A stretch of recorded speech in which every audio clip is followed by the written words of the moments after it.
वो दर्शकों को बता दें, बिहार में बीजेपी और जेडीयू का गठबंधन जो है वो टूट चुका है। बीजेपी ने इसे जनता के साथ विश्वासघात बताया है।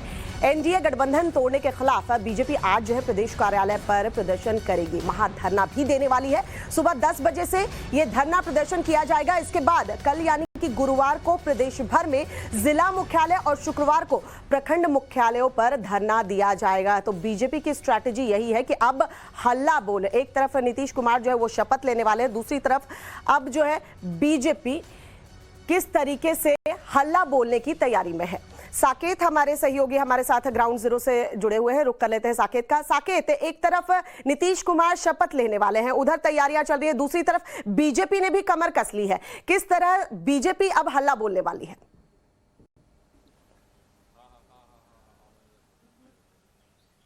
देखिए, बीजेपी ने पहले ही साफ कर दिया। कल जब जिस तरह से कोर कमेटी की बैठक हुई और उसके बाद प्रेस कॉन्फ्रेंस में बीजेपी ने कहा कि ये जनादेश जो बिहार की जनता ने एनडीए को दिया था, ये उसका अपमान है और ये एक तरह से धोखा नीतीश कुमार ने किया था। और वही चीजें फिर एक बार बीजेपी के नेताओं ने दोहराई थी, जब पहली बार नीतीश कुमार जेडीयू बीजेपी का साथ उन्होंने छोड़ा था और जिस तरह से बीजेपी ने हल्ला बोला था।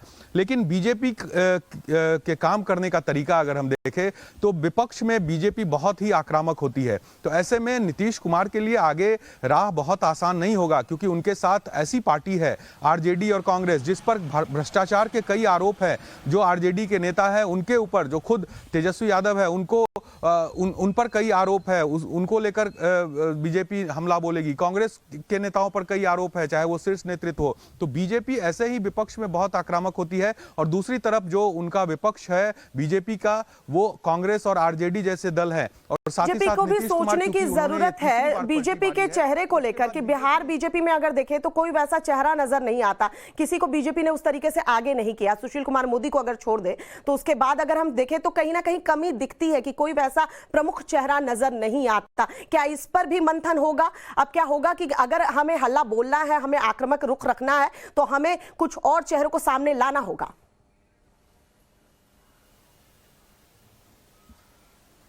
देखिए, बिल्कुल बीजेपी को अब ये तय करना होगा, बिहार में अगर उन्हें अपने पैरों पर खड़ा होना है तो एक ऐसा चेहरा उनको आगे लाना होगा जिस चेहरे को जनता पसंद करे, जो जिस चेहरे को जनता वोट करे। ऐसा चेहरा अभी तक बिहार में बीजेपी ने स्टैब्लिश नहीं किया है, क्योंकि शुरू से ही बीजेपी नीतीश कुमार की पिछलग्गू की तरह बिहार में रही है। नीतीश कुमार ही बीजेपी का चेहरा बिहार के अंदर रहे हैं। तो ऐसे में इससे अब काम नहीं चलेगा, क्योंकि नीतीश कुमार ने जिस तरह से लगातार बीजेपी को यहाँ पर धोखा देने का काम किया है, बीजेपी के साथ मैंडेट लेने के बाद भी उन्होंने बीजेपी का साथ छोड़ा है। इससे पहले जब पहली बार गठबंधन टूटा था और एक बार फिर से अब उन्होंने बीजेपी का साथ छोड़ा। तो ऐसे में अब बीजेपी नीतीश कुमार के भरोसे नहीं रह सकती है, उसे अपना एक चेहरा बनाना होगा। विपक्ष में अब बीजेपी है और बीजेपी को यह कोशिश करनी चाहिए कि अपने आप को उतना मजबूत करे जनता के बीच, क्योंकि जो बिहार में जो पॉलिटिक्स चलता है वो जाति के आधार पर पॉलिटिक्स चलता है। इससे कोई इनकार नहीं कर सकता। यहाँ जाति के आधार पर वोट पड़ता है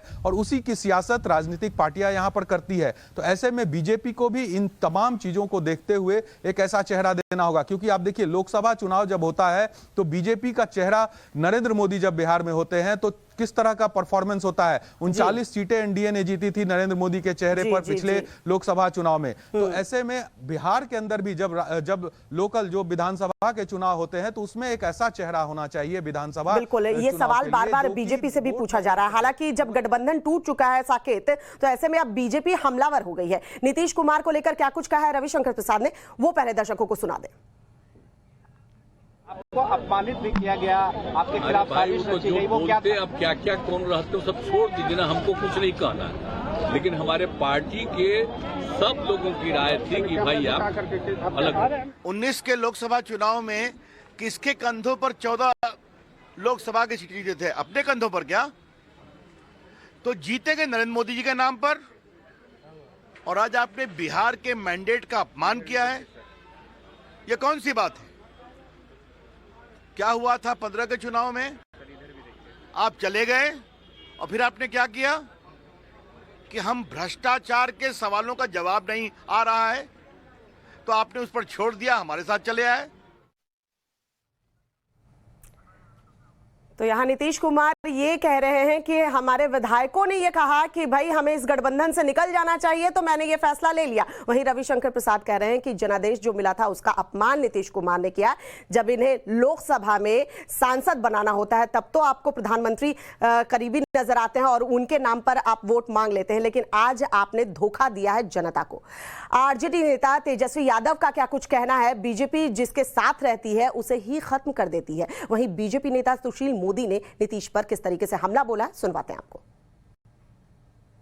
ये तो इतिहास बताता है कि भाजपा जहां रहती है, जिसके साथ रहती है, उसको खत्म करने में लगी रहती है। लेकिन जो देश में जो अराजकता का जो माहौल बन रहा है, जो सांप्रदायिकता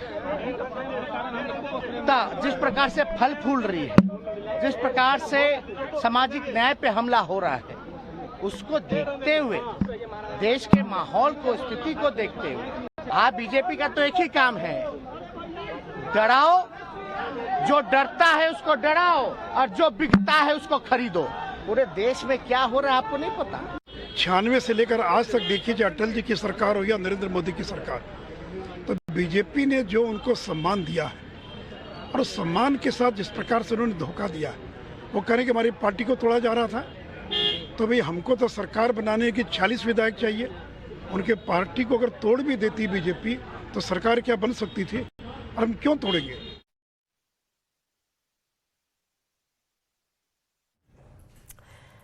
तो आरोप प्रत्यारोप का दौर भी शुरू हो चुका है। साकेत और अमित हमारे साथ बने हुए हैं। अमित, आपसे समझना चाहेंगे कि किस तरीके से यहाँ नीतीश ये कह रहे हैं कि हमारे विधायकों ने कहा कि गठबंधन तोड़ दो, इसलिए मैंने तोड़ दिया और वो महागठबंधन के साथ चले गए। लेकिन जनादेश का तो उन्होंने अपमान किया ही किया, धोखा भी दिया। अब राहें नीतीश के लिए भी आसान नहीं होने वाली, भले वो सीएम बन जाए।